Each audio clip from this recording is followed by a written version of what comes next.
کہ یہ شیخ رشید طاقتور حلقوں کے جی ایچ کیو کے بہت نزدیک ہیں اور ان کی جی ایچ کیو تک رسائی بھی ہے. تو شیخ رشید اگر کیمروں کے سامنے یہ بات کر رہے ہیں کہ جب بھی میں گیا شیخ رشید شہباز شریف وہاں پر گھسے ہوتے تھے، تو اس کی ابھی تک کوئی وضاحت تو نہیں آئی، اس کے اوپر ابھی تک کوئی بھی کلیریفیکیشن تو نہیں آئی آئی ایس پی آر کی جانب سے. تو اس سے یہ بھی اندازہ لگایا جا سکتا ہے کہ عمران خان صاحب کی حکومت کے آخری جو 2-3 ماہ تھے اس وقت کس قسم کی ایکٹیویٹیز ہو رہی تھیں. پھر ہاشمی صاحب شیخ رشید نے اب یہ بھی کہا ہے اور بڑے وثوق سے کہا ہے، 2 انہوں نے کوٹھیوں کا ذکر کیا ہے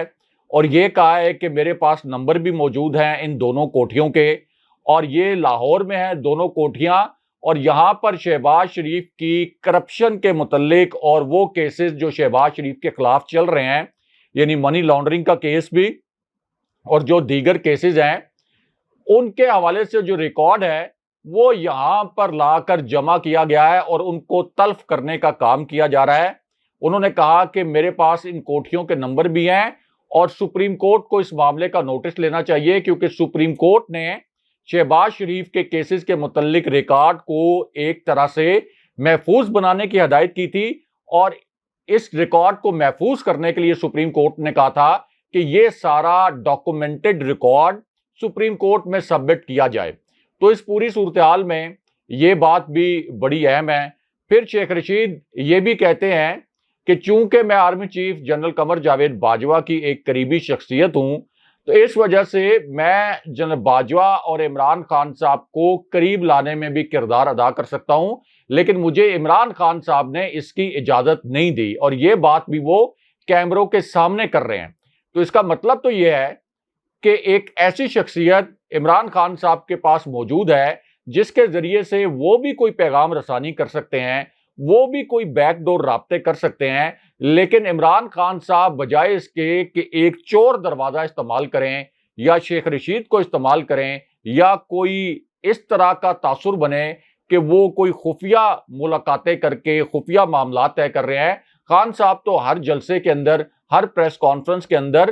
بالکل سامنے واضح طور پر سامنے آ کر نیوٹرلز کو مخاطب کرتے ہیں اور سامنے آ کر کہتے ہیں کہ آپ سے جو غلطی ہو گئی وہ غلطی ہو گئی. اب ملک کو انتشار سے بچانے کے لیے، ملک کی جو معیشت دیوالیہ پن کی جانب بڑھ رہی ہے، ملک کو دیوالیہ ہونے سے بچانے کے لیے، اور ملک میں جو ایک تقسیم ہوئی ہے میری حکومت گرانے کے لیے جو سازش ہوئی تھی اس کی وجہ سے، تو اس پوری صورتحال کا حل یہ ہے کہ آپ الیکشن کی راہ ہموار کریں. تو عمران خان صاحب تو کوئی اس طرح کی ڈھکی چھپی یا خفیہ ملاقاتیں نہیں کر رہے، اور یہی فرق ہے شہباز شریف کی سیاست میں اور عمران خان صاحب کی سیاست میں. راز صاحب، نون لیگ کی تو ہسٹری رہی ہے، وہ ہمیشہ سے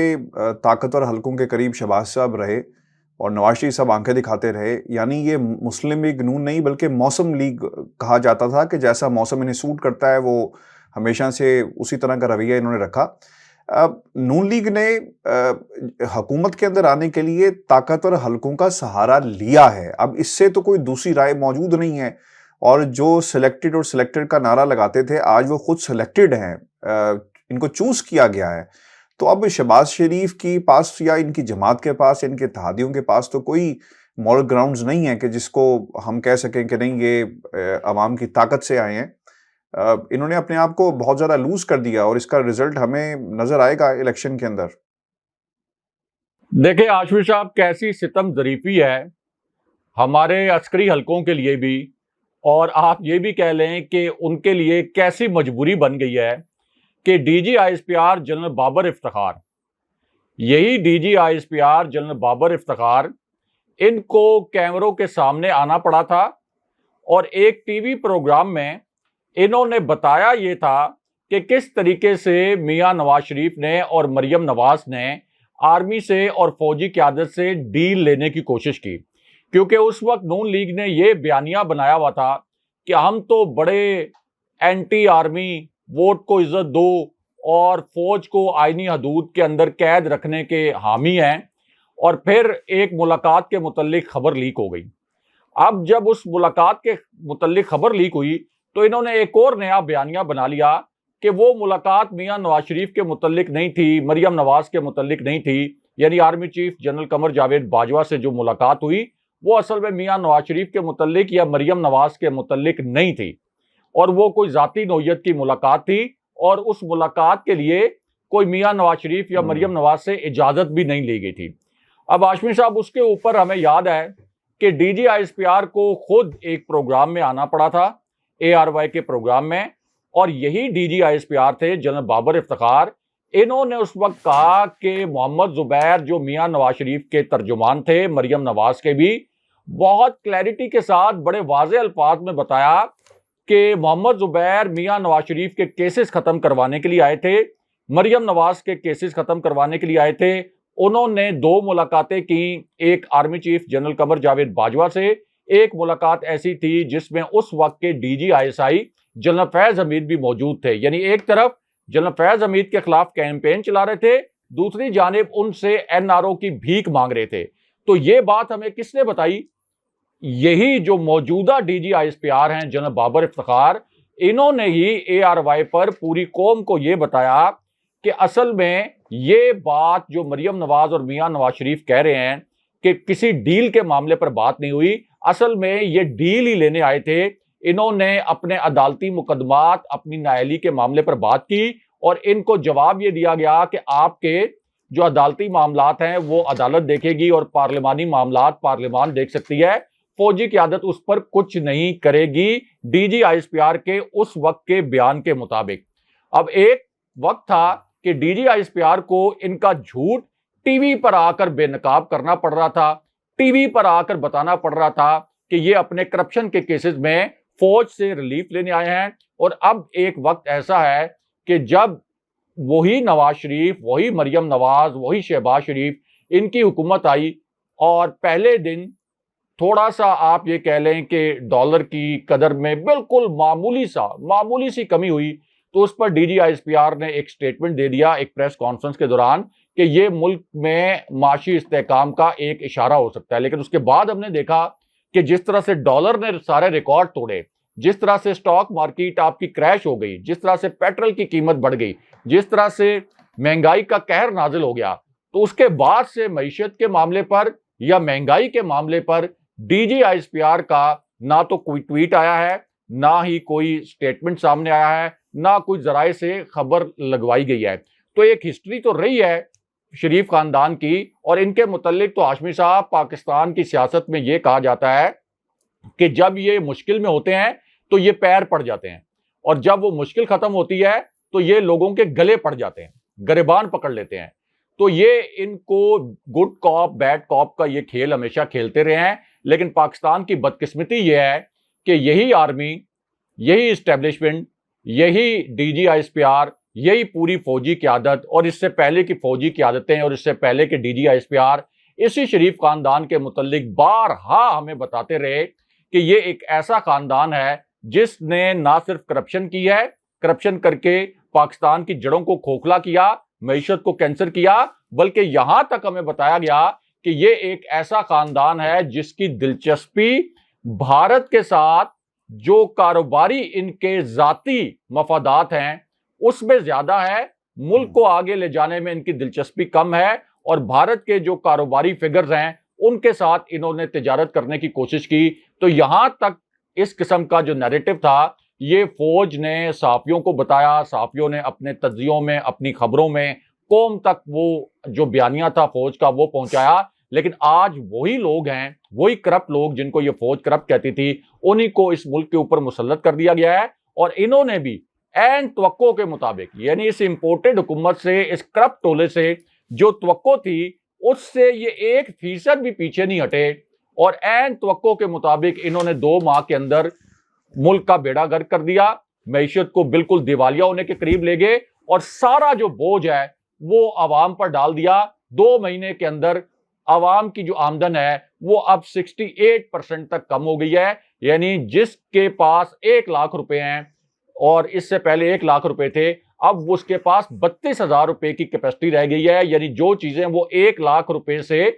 خریدتا تھا اب وہ اتنی مہنگی ہو گئی ہیں کہ یہ سمجھ لیں کہ اس کی آمدن 68,000 روپے ریڈیوس ہو کے 32,000 روپے رہ گئی ہے۔ 68% تک مہنگائی ہو گئی ہے پچھلے 3 مہینے کے اندر۔ تو یہ ہاشمی صاحب بیک ڈور رابطے ہوئے ہیں، سب کو پتہ ہے، اور اوپن سیکرٹ اب بن گئی ہے کہ انہیں بیک ڈور رابطوں کے نتیجے میں پھر یہ حکومت گری ہے اور اس کرپٹ ٹولے کو مسلط کیا گیا ہے۔ راجہ صاحب، اب تیسری جو ہماری خبر ہے وہ شہباز دور میں کرپشن کا خدشہ، اور عالمی ادارے نے IMF نے اب ایک نیا مطالبہ رکھ دیا ہے۔ اس لیے رکھا گیا، وہ لوگ جو IMF کو سمجھتے ہیں، یہ ادارے اس لیے بنائے جاتے ہیں تیسری دنیا کو اکنامک تعاون کے لیے، لیکن اب ایک ٹول کے طور پہ استعمال کیے جاتے ہیں کہ آپ ایک پریشر بلٹ اپ کر سکیں۔ ان کی رسائی آپ کے ٹیکس کے نظام کے اندر بھی ہوتی ہے، سٹرکچر جو فائنینشیل ہے اس کو بھی سمجھتے ہیں، کاؤنٹر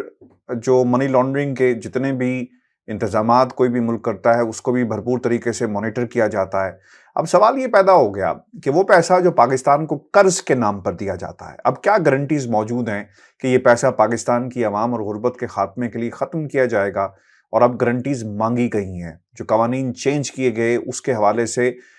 تحفظات کا اظہار IMF کی طرف سے کیا گیا ہے، اور اسے ری وزٹ کرنے کے لیے مطالبہ بھی کیا گیا ہے، کیونکہ اگر یہ پیسہ پاکستان کی عوام پہ خرچ نہ ہوا تو راجہ صاحب، لندن جہاں پہ میں رہتا ہوں، یہاں پر جو مہنگے ترین علاقے ہیں، یہاں پر کوئی نہ کوئی اپارٹمنٹ خرید لیا جائے گا، فلیٹ خرید لیا جائے گا، اور پچھلے ہم نے جب سے پاناما کا سلسلہ دیکھا، پھر ایک اور پاناما ہوگا اور اس کے اوپر پوری قوم کو ٹرک کی بتی کے پیچھے لگا کر آخر میں NRO2++ دے دیا جائے گا۔ تو اب IMF کی طرف سے یہ سوال کرنا ایک مشکل میں نظر آتی ہے شہباز سپیڈ کی حکومت، اور اس پر ایک پاکستان تحریک انصاف کا ریئیکشن آنا تو فطری ہے، لیکن IMF اپنی شرائط جو مطالبہ کر رہا ہے پیسوں کے حوالے سے، اسے پورا کرنا مسٹ ہوگا، اور ایک ڈیفیکلٹ سچویشن پیدا ہو سکتی ہے شہباز سپیڈ کی حکومت کے لیے۔ دیکھیں ہاشمی صاحب، مریم نواز نے ایک نام نہاد بیانیہ بنایا تھا کہ انٹرنیشنل صادق اور امین قرار پائے ہیں شہباز شریف۔ تو یہ جو اب IMF کی جانب سے ایک کنسرن سامنے آیا ہے، اس سے تو وہ انٹرنیشنل کرپٹ قرار پا گئے ہیں۔ یعنی جس طریقے کی انہوں نے نیب قوانین میں ترامیم کی ہیں ہاشمی صاحب، ایک تو جو کیسز ہیں وہ جیسے آصف علی زرداری کے کیسز ہیں فریال تالپور کے، وہ ان کے اپنے علاقوں میں منتقل ہو جائیں گے، سندھ میں منتقل ہو جائیں گے، اور وہاں پر کس طرح سے کیس چلتے ہیں وہ ہمیں آغا سراج درانی کے معاملے میں پتہ ہے کہ کس طریقے سے ان کے گھر کو سب جیل قرار دے دیا گیا تھا۔ یعنی نیب نے انہیں گرفتار کیا اور ان کا جو محل نما گھر ہے اس کو سب جیل قرار دے دیا، اور اس کے بعد آغا سراج درانی ایک انوکھی قسم کی انہوں نے قید کاٹی، ایک انوکھی قسم کی وہ حراست میں تھے کہ اپنا جو ان کا محل نما گھر تھا بس وہ اس کے اندر رہے۔ تو اس سے آپ اندازہ لگا لیں کہ پاکستان میں یہ جو بڑے بڑے کرپٹ ہیں، جن کے متعلق کہا جاتا ہے کہ کرپشن کے بڑے بڑے مگرمچھ، ان کے سامنے قانون کس طرح سے بے بس ہو جاتا ہے۔ ایک تو یہ جو نیب قوانین میں ترامیم کر رہے ہیں اس سے یہ اس قسم کے فائدے لیں گے۔ دوسرا 1100 ارب روپے کا معاملہ ہے ہاشمی صاحب، اور یہ 1100 ارب روپے پاکستانی قوم سے لوٹے گئے ہیں، یعنی یہ قوم کا پیسہ ہے، لیکن نئے نیب قوانین میں یہ جو 1100 ارب روپے ہیں ان کی ریکوری ہمیشہ کے لیے ختم ہو جائے گی، اور اس کے بعد آگے کے لیے بھی انہوں نے کرپشن کا راستہ کھول دیا ہے، یعنی ایسی کرپشن کا جس کا کوئی احتساب نہ ہو سکے۔ اس لیے IMF جیسے ادارے نے اب اس پر کنسرن ظاہر کیا ہے، اور اگر آپ انڈائریکٹلی اس کا مطلب ہمارے ویورز جاننا چاہیں تو اس کا مطلب یہ ہے کہ IMF کو یقین نہیں ہے کہ جو اس کی گرانٹ آئے گی، جو اس کا قرض آئے گا، کیا وہ قرض پاکستان کے بجٹ ڈیفیسٹ کو پورا کرنے کے لیے استعمال ہوگا، کیا وہ قرض پاکستان کی معیشت کو بہتر کرنے کے لیے استعمال ہوگا، کوئی فائنینشیل ڈسپلن لایا جائے گا، یا یہ شریف خاندان اور زرداری خاندان اپنی ریپیوٹ کے مطابق اس قرض کو اور اس گرانٹ کو انڈائریکٹلی کھا جائے گا۔ اصل میں کنسرن جو ہے وہ یہ شو کیا گیا ہے۔ دوسرا ہاشمی صاحب، FATF کی ٹیم نے ایک دورہ کرنا ہے پاکستان کا، اس کے بعد پاکستان کا نام آفیشلی گرے لسٹ سے نکالا جائے گا۔ اب FATF کی جو ریکوائرمنٹ تھی، جو ایکشن پلان تھا، اس میں ایک بہت اہم شک یہ تھی، بلکہ سب سے اہم شک یہ تھی کہ منی لانڈرنگ کا جو پورا نیٹ ورک ہے، ایک تو وہ ختم کیا جائے، اس کے اوپر کریک ڈاؤن کیا جائے، کیونکہ یہ منی لانڈرنگ کا پیسہ مختلف کرائم میں استعمال ہو سکتا ہے بڑی آسانی سے۔ اس کے اندر نہ صرف دہشت گردی بلکہ مختلف جو وائٹ کالرز کرائم ہیں ان کے اندر بھی یہ استعمال ہو سکتا ہے. تو یہ ان کی بنیادی شک تھی. لیکن ہاشمی صاحب خدشہ تو اب یہ ہے کہ پاکستان نے تحریک انصاف کی حکومت کے دوران تمام ان کے ایکشن پلانز کے جو نکات تھے اس کے اوپر عمل تو کر دیا، جو کہ سب سے مشکل ایکشن پلان پاکستان کو دیا گیا تھا. لیکن اب خدشہ یہ ہے کہ جب ان کی ٹیم فزیکلی وزٹ کرے گی پاکستان کو تو اس وقت یہ شہباز شریف کی منی لانڈرنگ کا کیس جو دفن کر رہے ہیں، یہ آصف علی زرداری کی منی لانڈرنگ کے کیسز جو دفن ہو رہے ہیں، اس معاملے پر، اور پھر یہ جو جعلی اکاؤنٹس کے کیس ہیں، اس معاملے پر کہیں دوبارہ سے پاکستان کا نام صرف اس وجہ سے دوبارہ سے گرے لسٹ میں نہ ڈل جائے یا ڈیلے نہ ہو جائے کہ پاکستان کا نام ابھی گرے لسٹ سے نہیں نکالا جا سکتا. کیونکہ یہ کتنی ستم ظریفی ہے کہ FATF میں ہمارا نام ہے، ہم نے گرے لسٹ سے اپنا نام نکالنا ہے. منی لانڈرنگ مرکزی شک ہے، مرکزی آپ کہہ لیں کہ ایک طرح سے ریکوائرمنٹ ہے، اور ہمارا جو پرائم منسٹر ہے وہ منی لانڈرنگ کا مجرم ہے. اس کے اوپر 16 ارب روپے کی منی لانڈرنگ کا الزام ہے، اور ایسا الزام ہے کہ جس کے متعلق اس نے کاؤنٹر آرگومنٹ عدالت میں پیش نہیں کیے، صرف التوا وہاں پر وہ لیتا رہا اور یہ پلی لیتا رہا کہ میرے بچوں سے پوچھیں، وہ میرا کاروبار چلا رہے تھے، اور بچوں کو پوری پلاننگ کے ساتھ فرار کروا دیا گیا. یعنی سلمان شہباز کو بھی فرار کروا دیا، اپنی صاحبزادی کو بھی فرار کروا دیا، اپنے داماد کو بھی شہباز شریف نے فرار کروا دیا. تو کس قسم کا پاکستان کا ایک انٹرنیشنلی امیج کس قسم کا بنتا ہوگا. کتنی شرمناک بات ہے کہ جب یہ لوگ پڑھتے ہوں گے عالمی سطح پر پاکستان کے متعلق کہ ایک ایسا شخص پاکستان کا پرائم منسٹر ہے جو کہ عدالتوں میں جس کے خلاف منی لانڈرنگ کے کیس میں چالان سبمٹ ہو چکے تھے، جس کے اوپر فرد جرم عائد ہونے والی تھی، اور 2-3 دن کے بعد وہ گرفتار ہونے والا تھا، لیکن وہ اتنا بڑا سیسیلین مافیا نکلا، وہ اتنا بڑا گاڈ فادر نکلا. بالکل ٹھیک یہ الفاظ ان کے لیے استعمال کیے گئے تھے کہ انہوں نے پورے نظام کو یرغمال بنا کر ایک ڈیل کے تحت ایک تو اپنے مقدمات سے ایک طرح سے چھٹکارا حاصل کر لیا مکمل طور پر، آگے کی کرپشن کے اوپر کور اپ کر لیا نیب قوانین میں ترامیم کے صورت میں، اور پھر اسی قوم پر حکمران بن کر مسلط ہو گئے. شاید یہ دنیا کی تاریخ کا یا کم سے کم یہ جو پچھلے 100 سال کی تاریخ کا یہ کوئی انوکھا ہی قصہ ہوگا کہ ایک شخص جو جیل جانے والا تھا وہ جیل جانے سے 2 دن پہلے پاکستان کا پرائم منسٹر بنا دیا گیا. بھائی صاحب، آج خان صاحب نے بھی خطاب کیا ورکرز کنونشن سے، اور کچھ باتیں انہوں نے کہی IMF کے حوالے سے، اور دباؤ تھا عمران خان کی حکومت کے اوپر بھی، لیکن وہ ایک چٹان کی طرح کھڑے رہے، اور یہ دباؤ انہوں نے پاکستان کی عوام کے اوپر نہیں ڈالا. کرپشن، یہ جو کہا گیا کہ آپ نے قیمتیں بڑھانی ہے، ٹیکس لگانا ہے، یہ روک کے رکھا گیا. خان صاحب نے اس کے اوپر بھی کافی زیادہ بات کی، آج بھی کی، لیکن کچھ سوالات انہوں نے کیے ہیں، اور وہ یہ کہتے ہیں 2 راز بھی کھولے. میں چاہوں گا کہ اس پہ بھی بات کریں کہ یہ اشارہ کس طرف کر رہے ہیں. جو سوالات وہ کرتے ہیں بار بار پاکستان کے نیوٹرل سے، پاکستان کے طاقتور حلقوں سے، اس کے حوالے سے بھی بتائیں، کیونکہ اب رائے صاحب ایسا لگ رہا ہے کہ یہ جو حکومت ہے اجازت نہیں دے رہی کہ آپ کسی قسم کا بھی جلسہ کریں. اور دوسری طرف سے بلاول نے بھی ایک بات کہی ہے، وہ بھی بڑی انٹرسٹنگ ہے، وہ بھی نیوٹرلز کو پکارتے ہوئے آج پارلیمنٹ کے فلور کے اوپر نظر آئے، اور انہوں نے بھی کہا کہ اگر نیوٹرلز نیوٹرل رہیں تو پاکستان تحریک انصاف نہیں جی سکتی. تو رائے صاحب، یہ راز کیا ہیں، اور پھر بلاول نے کیا کہا، اور خان صاحب کے 2 سوالات پاکستان کے نیوٹرل سے. دیکھیں ہاشمی صاحب، خان صاحب جب تقریر کر رہے ہوتے ہیں، اس سے پہلے بھی خان صاحب استاروں میں نیوٹرلز کی جانب بھی اشارہ کرتے تھے. یعنی جب خان صاحب کی حکومت نہیں بھی گئی تھی اس وقت بھی خان صاحب کو پتا تھا کہ بیک ڈور رابطے کس قسم کے ہو رہے ہیں، کیونکہ IB بھی ایک بڑی فعال سول انٹیلیجنس ایجنسی ہے، پرائم منسٹر کو رپورٹ کرتی ہے اور بڑی حساس قسم کی انفارمیشن کسی بھی پرائم منسٹر تک پہنچاتی ہے. تو خان صاحب کے پاس تو اس وقت بھی یہ رپورٹس موجود تھیں کہ کس طرح سے ان کی حکومت گرانے کی سازش کی جا رہی ہے، اور خان صاحب نے اس کا اظہار بھی کیا ان رپورٹس کے متعلق، اور یہ بتایا بھی کہ ان کو پہلے ہی پتہ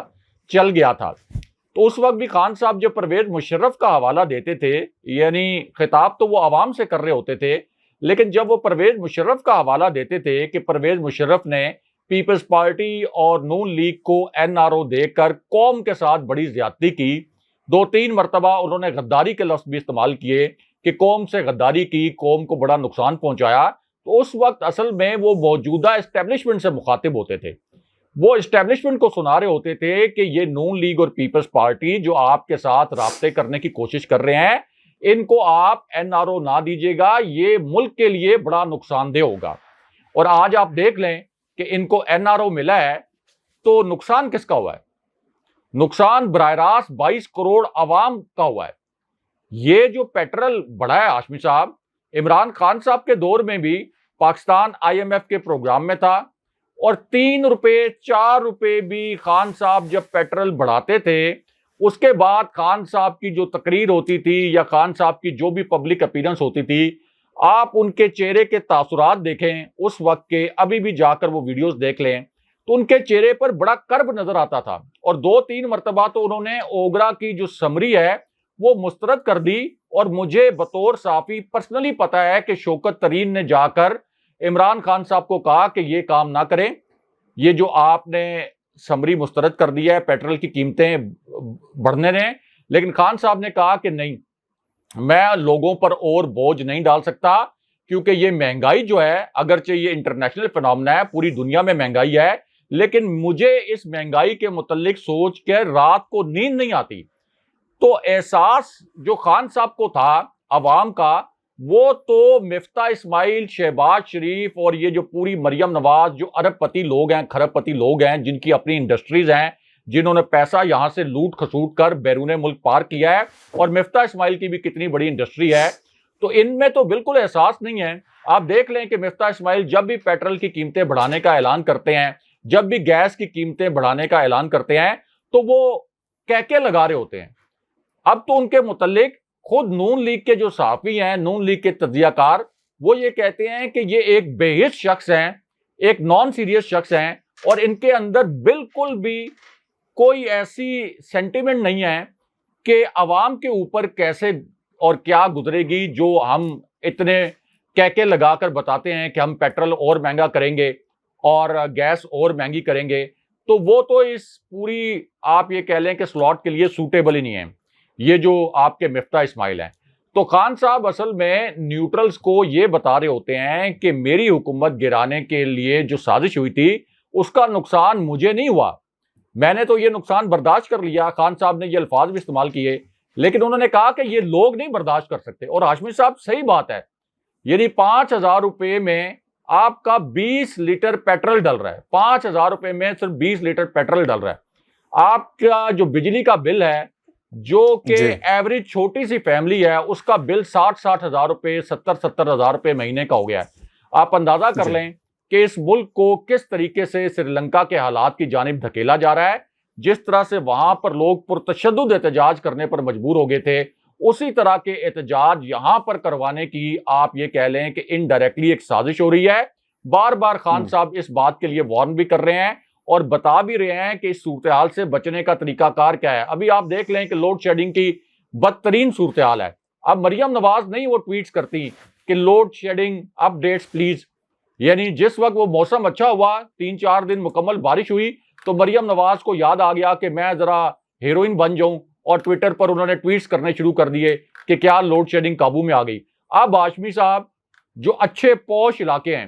وہاں بھی 18 گھنٹے 17 گھنٹے جو ہے وہاں لوڈ شیڈنگ ہو رہی ہے. تو ہر طریقے سے پچھلے 2 مہینے کے اندر عوام پر جتنا مہنگائی کا اور مشکلات کا قہر ٹوٹا ہے, اس کی مثال نہیں ملتی,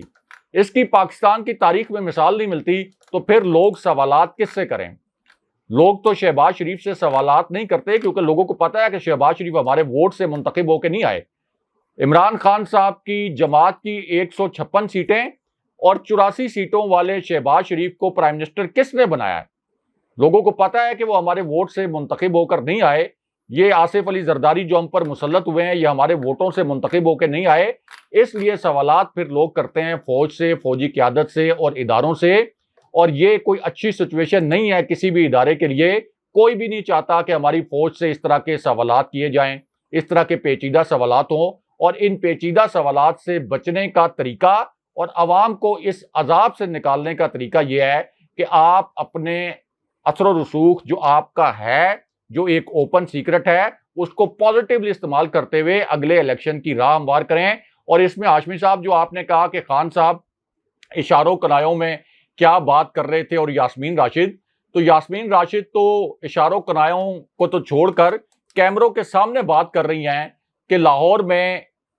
پاک فوج کے جو ایک آفیسر ہیں وہ حمزہ شہباز کے لیے مبینہ طور پر الیکشن انہیں جتوانے کی کوشش کر رہے ہیں۔ یہ یاسمین راشد کیمروں کے سامنے بات کر رہی ہیں۔ تو اس لیے خان صاحب اب بار بار وارن کر رہے ہیں کہ اگر پنجاب کے ضمنی الیکشن میں دھاندلی کروائی گئی، اور شیخ رشید نے تو یہاں تک الفاظ استعمال کیے کہ اگر یہ دھاندلی ہوئی تو ملک میں خانہ جنگی کی جو صورتحال ہے وہ بھی پیدا ہو سکتی ہے۔ تو اس پوری صورتحال میں اداروں کو اپنا جو کردار ہے اس کو پازیٹیولی پلے کرنا چاہیے، اور کچھ نہیں ہے۔ عمران خان صاحب کو آپ چھوڑ دیں، تحریک انصاف کو چھوڑ دیں، یہ 22 کروڑ لوگوں کے اوپر رحم کریں۔ یہ 22 کروڑ لوگوں کو جس برے طریقے سے 2 مہینے کے اندر کچلا گیا ہے، تو کم سے کم ان کی وجہ سے اگلے الیکشن کی راہ ہموار کریں۔ بہت شکریہ ایسا ویورز، آج کا شو تھا ہمارا۔ اپنے کمنٹس بھیجیے گا، چینل کو ضرور سبسکرائب کریں۔ اجازت دیجیے، اللہ نگہبان۔ اللہ نگہبان۔